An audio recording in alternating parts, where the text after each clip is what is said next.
شروع اللہ کا نام لے کر جو بڑا مہربان نہایت رحم والا ہے۔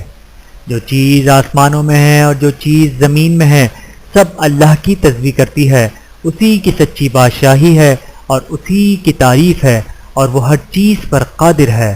وہی تو ہے جس نے تم کو پیدا کیا، پھر کوئی تم میں کافر ہے اور کوئی مومن، اور جو کچھ تم کرتے ہو اللہ اس کو دیکھتا ہے۔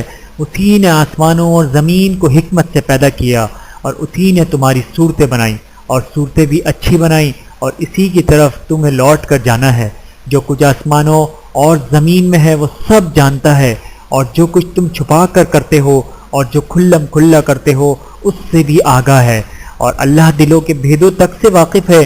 کیا تم کو ان لوگوں کے حال کی خبر نہیں پہنچی جو پہلے کافر ہوئے تھے، تو انہوں نے اپنی کرتوت کی سزا کا مزہ چکھ لیا، اور ابھی دکھ دینے والا عذاب اور ہونا ہے۔ یہ اس لیے کہ ان کے پاس پیغمبر کھلی نشانیاں لے کر آتے تو وہ کہتے کہ کیا یہ ایک آدمی ہمیں ہدایت کرے گا، تو انہوں نے ان کو نہ مانا اور منہ پھیر لیا، اور اللہ بھی بے نیاز ہو گیا، اور اللہ بے نیاز ہے، لائق حمد و ثنا ہے۔ جو لوگ کافر ہیں ان کا اعتقاد ہے کہ وہ دوبارہ ہرگز نہیں اٹھائے جائیں گے۔ کہہ دو کیوں نہیں، میرے پروردگار کی قسم تم ضرور اٹھائے جاؤ گے، پھر جو کام تم کرتے رہے ہو وہ تمہیں بتائے جائیں گے، اور یہ بات اللہ کو آسان ہے۔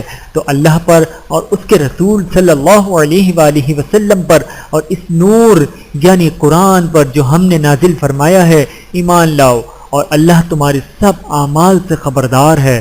جس دن وہ تم کو اکٹھا کرے گا یعنی حشر کے دن، وہ نقصان اٹھانے کا دن ہے، اور جو شخص اللہ پر ایمان لائے اور نیک عمل کرے وہ اس سے اس کی برائیوں دور کر دے گا، اور جنت کے باغوں میں جن کے نیچے نہریں بہہ رہی ہیں داخل کرے گا۔ وہ ہمیشہ ہمیشہ ان میں رہیں گے، یہی بڑی کامیابی ہے۔ اور جنہوں نے کفر کیا اور ہماری آیتوں کو جھٹلایا وہی اہل دوزخ ہیں کہ ہمیشہ اس میں رہیں گے، اور وہ بری جگہ ہے۔ کوئی مصیبت نازل نہیں ہوتی مگر اللہ کے حکم سے، اور جو شخص اللہ پر ایمان لاتا ہے وہ اس کے دل کو ہدایت دیتا ہے، اور اللہ ہر چیز سے باخبر ہے۔ اور اللہ کی اطاعت کرو اور اس کے رسول کی اطاعت کرو۔ پس اگر تم منہ پھیر لوگے تو ہمارے پیغمبر کے ذمے تو صرف پیغام کا کھول کھول کر پہنچا دینا ہے۔ اللہ جو معبود برحق ہے اس کے سوا کوئی عبادت کے لائق نہیں، تو مومنوں کو چاہیے کہ اللہ ہی پر بھروسہ رکھیں۔ مومنوں، تمہاری بیویوں اور اولاد میں سے بعض تمہارے دشمن بھی ہیں، تو ان سے بچتے رہو، اور اگر معاف کر دو اور درگزر کرو اور بخش دو تو اللہ بھی بخشنے والا ہے، مہربان ہے۔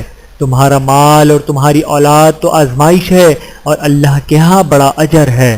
تو جہاں تک ہو سکے اللہ سے ڈرو اور اس کے احکام کو سنو، اور اس کے فرما بردار رہو، اور اس کی راہ میں خرچ کرو، یہ تمہارے حق میں بہتر ہے۔ اور جو شخص طبیعت کے بخل سے بچایا گیا تو ایسے ہی لوگ راہ پانے والے ہیں۔ اگر تم اللہ کو نیک نیتی سے قرض دو گے تو وہ تم کو اس کا کئی گناہ دے گا، اور تمہارے گناہ بھی معاف کر دے گا، اور اللہ قدر شناس ہے، بردبار ہے، پوشیدہ اور ظاہر کا جاننے والا ہے، غالب ہے، حکمت والا ہے۔